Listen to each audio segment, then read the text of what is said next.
We're going from 0 to 60 with Atlantis, the Lost Empire. So let's get cracking!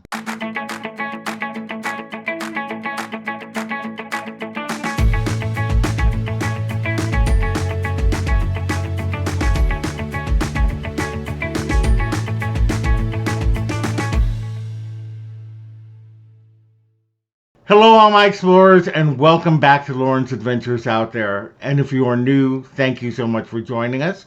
We really appreciate it. My name is Loren, and I'm with Castles, Capes, and Clones, where we discuss everything in the Disney universe. We do unboxings and hauls, pins, box swaps, Disney news, Disney reviews, and more. So if that sounds fun to you, we would love it if you would subscribe to our channel, hit the bell for notifications, and do like this post, as it really does help us out. So we are continuing our series from 0 to 60, where we look at the films of Walt Disney Animation Studios in chronological order. So we started with Snow White and the Seven Dwarfs, and we'll go up to the 60th film, Encanto. And today, we are talking about 2001's Atlantis, the Lost Empire. So, Atlantis, the Lost Empire tells the tale of a young linguist named Milo Thatch, voiced by the fantastic Michael J. Fox, who believes that he has a book that can take him and a crew to the lost city of Atlantis. So the idea for this film actually dates back as far as 1996. Don Hahn, Gary Trousdale, Kirk Wise, and Tab Murphy, they had worked on Hunchback of Notre Dame, and they had lunch together and really wanted to keep the team together to do another film. And they really started thinking about doing another kind of adventure film, and that it would revolve around some kind of Jules Verne theme, that kind of steampunk, futuristic, world of discovery that Jules Verne was known for. And in 20,000 Leagues Under the Sea, they do visit the city of Atlantis. And so they started thinking about Atlantis. They started taking trips and doing research on what it would be like to have an actual Atlantis. Now, the thing was that they didn't want to have it be this kind of like stereotypical Greek ruins or anything like that. They really wanted to develop like the whole culture on its own. And I thought that was a fascinating idea to go with. They really looked at Mayan cultures, they looked at Cambodian, Indian cultures, and tried to put them all together into something that would represent an ancient culture. One of the people that they brought on was Mark Orcon, who developed the Klingon language for Star Trek. And they hired him to devise a language for Atlanteans. And he went with kind of a Indo-European word stock, and then changed it up a little bit so that it didn't really look like anything that we have heard of, but yet could be believable as, a language from an ancient culture. And they also hired John Emerson to design what the writing would look like. And they found different symbols that he had developed that would represent the Atlantean alphabet.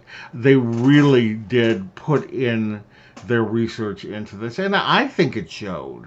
Writing-wise, actually, Joss Whedon was the first one to take a stab at it, but he actually left to do other projects for Disney. And then And he says that there's not really a shred of what he worked on in the movie. Tab Murphy was the one who completed the screenplay, and he really brought in things like the Shepherd's Journal because he wanted to have something that could be used as the map. Milo Thatch was originally supposed to be a descendant of Edward Teach, who was also known as Blackbeard the Pirate.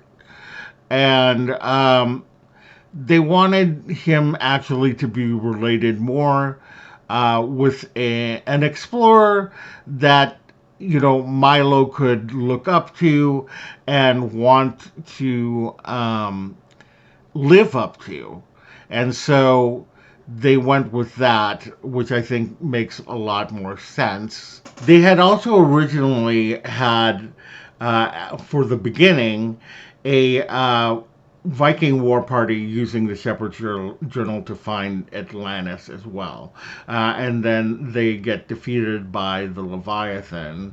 But they felt like there was not enough emotional involvement for the Atlanteans, and so they replaced it to what they have today, which was the destruction of Atlantis told from the perspective of the Atlanteans and Princess Kida, although the Viking prologue was included in an extra feature on the DVD release.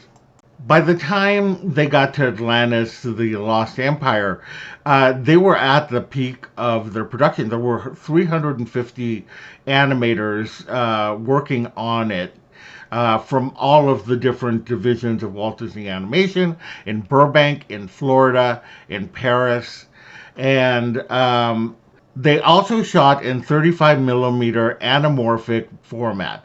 This allowed them to have the feeling of old CinemaScope, which lent to that kind of old time feel and the adventure aspect of it all. The visual style can actually be attributed to Mike Mignola, who was a comic book artist, or is still a comic book artist, who was best known for Hellboy. He has a very angular style, a very kind of stylized way of doing things, very specific looking, and they felt like it was something that could really work with what they've developed for Atlantis. And so they brought that into the character look, the background look, and because of his artistic influence, the film would later have a cult following, which it does. I know a lot of people who just love Atlantis. Now, up till this time, Atlantis, the Lost Empire, had used more computer-generated imagery, otherwise known as CGI, in any other Disney traditionally animated feature. And they had digital artists work with traditional artists throughout the production. They really wanted to make sure that all of the pieces went together very well. There was a lot of digital animation used in the Leviathan, the Ulysses submarines, the subpods, the stone tablets, and the heart of Atlantis. Michael J. Fox was chosen as the lead, as Milo Thatch, and he actually chose his role over Titan AE, and he liked doing the work because he had cerebral palsy. The late, great Leonard Nimoy was the king of Atlantis. Cree Summers played Princess Kida. James Garner was the Commander Rourke. And you also had of note Don Novello, who played Vinny. For those of you who don't know, Don Novello also had a famous character from Saturday Night Live called Father Guido Sarducci, and so it was fun seeing him in this role. Music wise, they had James Newton Howard, who also did the score for Dinosaur. And he really wanted to approach it like a live action film. And he also wanted to represent different culture. He chose a lot of Indonesian orchestral sounds, chimes, bells, etc. And it really worked for the movie. So Atlantis was actually Disney's first attempt to do internet marketing. They did a promotion with Kellogg's to do a website mini game and a giveaway with UPC labels. They also worked with mobile network operators to download games for the film, and McDonald's also had the exclusive Happy Meal toys. In the box office, sadly, Atlantis was a box office disappointment. A lot of people thought that it was because of the competition of Shrek and Lara Croft Tomb Raider that really hit Atlantis: The Lost Empire. The critical response also was not that great. On Rotten Tomatoes, it only got 49%. A lot of people said that it has a great look to it and it's fast paced, but there's not a lot of character development or plot to the film. Although it should be known that after the film, there was a very strong cult following, and it still continues today. I know a lot of people who really enjoy the film. I think that I put up a poll, and people were like, "Why didn't you have Atlantis?" And I didn't want to not have Atlantis. It was just that I was trying to see what people thought of it, these other films. People just love this film. I actually really love this film too.